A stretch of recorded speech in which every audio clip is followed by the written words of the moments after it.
Welcome to today's 5-minute Bible study, the Acts of the Apostles. We're in Acts chapter 23. Paul is in the custody of the Roman garrison in Jerusalem. The Roman commander doesn't quite know what to do with Paul. He knows there was a disturbance. He knows Paul is somehow at the center of it, but he has no understanding of what's going on.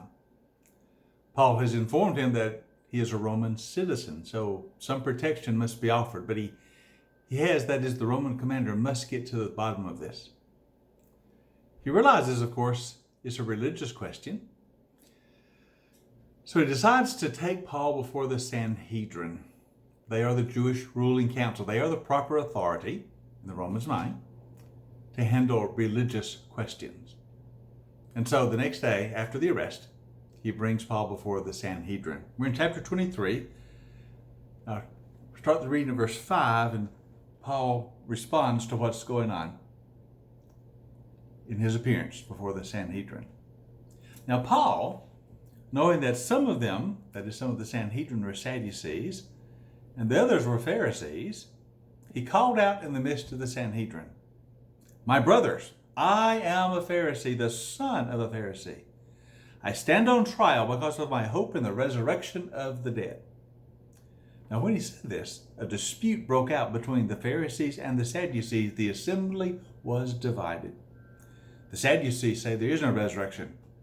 There are neither angels nor spirits, but the Pharisees acknowledge them all. There was a great uproar, and some of the teachers of the law who were Pharisees stood up and said, "We find nothing wrong with this man.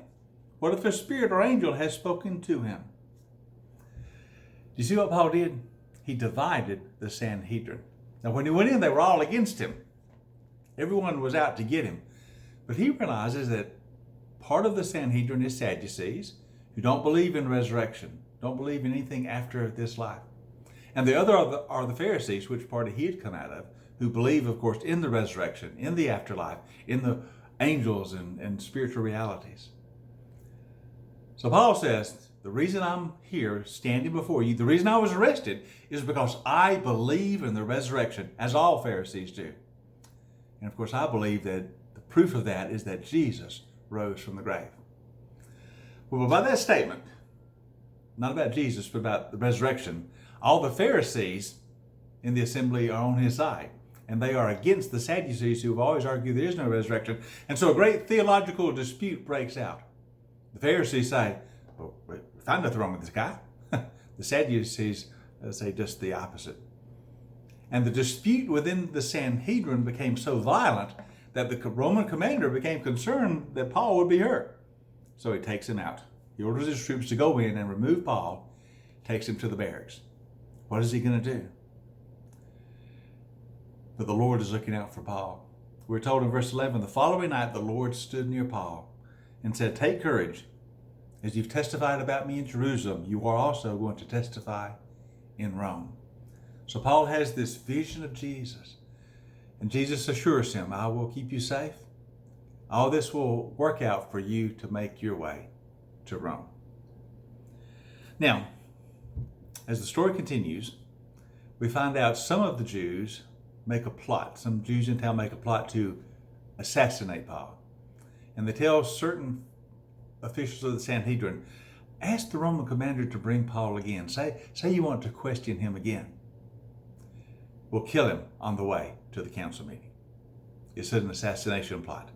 But the word is heard, and it makes its way back to the Roman commander.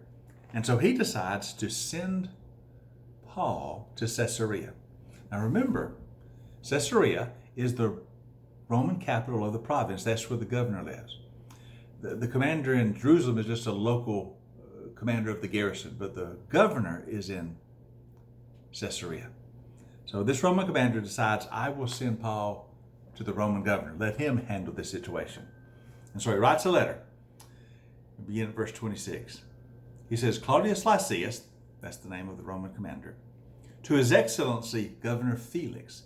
Felix is the Roman governor of the province at this time. "Greetings.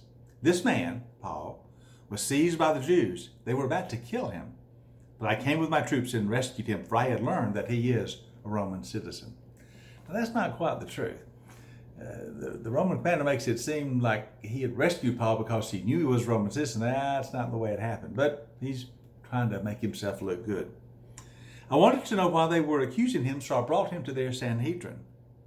I found that the accusation had to do with questions about their law. There was no charge against them that deserved death or imprisonment. But I was informed of a plot to be carried out against the man, so I send him to you at once. I also ordered his accusers to present their case against him before you. So he arranges a guard and he sends Paul to Caesarea. And so now Paul is in Caesarea. He is in the hands of the Roman governor. And his next trial will be before the Roman governor. We will look at that next time. Hope you have a great day. I look forward to seeing you next time in our 5-minute Bible study in the Acts of the Apostles.